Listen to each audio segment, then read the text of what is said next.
ये 20 तारीख से हमारा अंतर्ध्यान साधना शिविर जो चल रहा है, सुबह शाम हम लोग इस सतयुग धर्म ध्वजा के नीचे बैठते हैं और ध्यान भजन करते हैं, सिमरन करते हैं तथा भैया जी का आशीर्वाद प्राप्त करते हुए उनके मुख से ही हम लोगों ने नई नई जानकारियां ली। यहाँ पे कैसे हमें आगे बढ़ना है और किस रास्ते से हमें कहाँ पहुंचाने का प्रयास हो रहा है, ये भैया जी ने बखूबी हम लोगों को समझाया। कल भी विधिवत उन्होंने मतलब इसके बारे में जानकारियां दी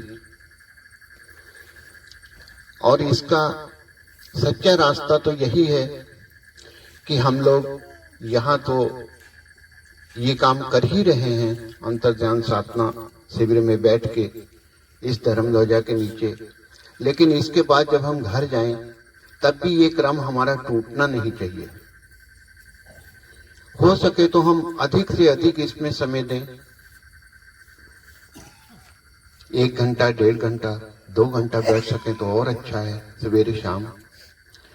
और इसके अलावा जैसे भैया जी ने कल हम लोगों को बताया था बाएं हाथ के अंगूठे के बारे में और बाएं हाथ के बारे में, कि हम लोग ये जो हमें भैया जी ने 5 नाम का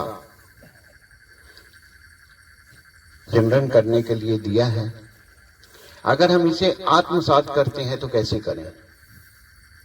हम बाईं करवट लेट जाएं, जब शाम को अपने सारे कामों से निवृत्त होकर लेटने आराम करने के लिए जाते हैं हम शयन कक्ष में अपने, तो बाईं करवट लेट के इस हाथ को सीधा रख के हम सर पे बैठ लें और इन्हीं 5 नामों का जाप शुरू करते हैं। 10-20 दिन तो हमें ऐसा लगेगा कि जाप करने के बाद हम सो गए।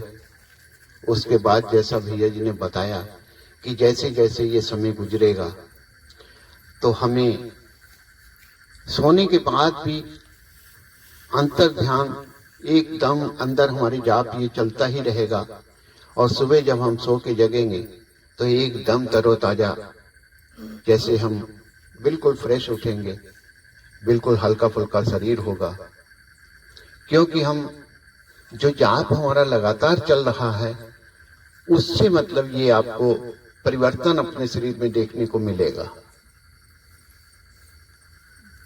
तो अध्यात्म के बारे में अधिक जानकारी तो हमें नहीं है, बस आप लोगों के आशीर्वाद से जो थोड़ा बहुत जानते हैं वो बताते हैं, भैया जी से सीख रहे हैं, आगे बढ़ रहे हैं।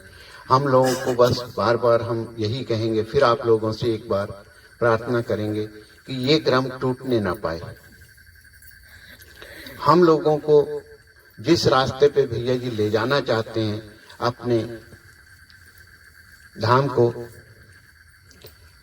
उस रास्ते पे हम क्रम वाइज आगे बढ़ते रहें, अपना जाप चलता रहेगा और एक दिन आप लोग विश्वास रखें कि हम लोग उस जगह पे पहुंच जाएंगे जहां पहुंचने के लिए सभी देवी देवता और सब तरसते हैं, लेकिन कोई नहीं पहुंच पा रहे।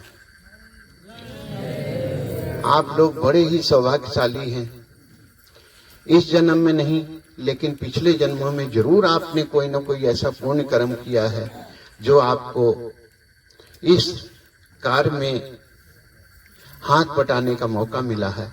हम लोग अगर देखा जाए ये इतना बड़ा काम है, इतना बड़ा काम है कि जिसकी हम लोग तो कल्पना भी नहीं कर सकते हैं, और करना तो बहुत बड़ी बात है ये, लेकिन फिर भी इसके लिए हम लोगों को चुना है। तो हम लोगों में कुछ तो विशेष बात है, हमें अपने आप को पहचानने की जरूरत है और हम अपने आप को पहचान तभी पाएंगे जब जैसा महापुरुषों ने भैया जी ने हम लोगों को बताया है हम उस रास्ते पे बराबर चलते रहें बगैर शंका के। इसमें कोई शंका की गुंजाइश नहीं है, जो काम बताया गया है ये निश्चित होगा, 100% होगा, इसे कोई भी नहीं रोक सकता है, क्योंकि हम लोगों के साथ ऐसे महापुरुषों का हाथ है जो किसी के पास नहीं है। इसलिए हम लोगों को बिल्कुल घबराने की जरूरत नहीं है, ये शंका करने की जरूरत नहीं है कि हम कैसे काम करेंगे, इतना बड़ा काम है। जो आज हम लोग छोटी छोटी बातों को लेके कभी कभी भ्रमित होने लगते हैं कि बड़ा कष्ट हो रहा है, हमें तो बहुत परेशानियां हो रही हैं आर्थिक रूप से, शारीरिक रूप से, ये तो कुछ भी नहीं है। जो काम आपने ठाना है, अगर कल्पना करके देखो, उस काम को करने की अगर संकल्प ले लिया जाए तो हमें तो 2-2, 4-4 दिन रोटी नहीं मिलनी चाहिए, बहुत ही कष्ट होना चाहिए। लेकिन इन महापुरुषों की कृपा है आप पे, इतना बड़ा आशीर्वाद है कि आपको कष्ट कोई है ही नहीं। दोनों टाइम खाते हो, आराम से सोते हो, सवेरे शाम साधना शिविर में भाग लेते हो, और इस धर्म ध्वजा के नीचे बैठ के आप लोग जो सिमरन भजन करते हो, तो आपका रास्ता ऑटोमेटिक अपने आप खुलता चला जा रहा है। और बहुत जल्द एक दिन आप अपने धाम पहुंचोगे, बराबर जाना आना वहां स्टार्ट हो जाएगा। फिर देखिए नजारा क्या आता है, वो तो केवल इसकी कल्पना ही हम लोग कर सकते हैं। जो वहां पहुंचता है, देखता है, असली आनंद तो उसी को मिलता है। जब हमने कभी मान लिया आम खाया नहीं, हमें बताया जाए कि आम मीठा होता है, बहुत स्वादिष्ट होता है, तो हम उसकी केवल कल्पना कर सकते हैं। लेकिन जब हमें आम खाने को मिलेगा, उसकी मिठास हमारे मुंह में जाएगी, तो मानिए आपको कैसा लगेगा, एकदम नया, जिसकी हम आज तक कल्पना करते थे, कभी हमने उसका स्वाद चखा नहीं था। वो चीज जब हमें मिल जाएगी और वहां हम पहुंच जाएंगे, तो हम एक अद्वितीय चीज हासिल कर लेंगे, जो बड़े बड़े ऋषि मुनि, देवी देवता हासिल करना चाहते हैं, लेकिन उनको नहीं मिलती है।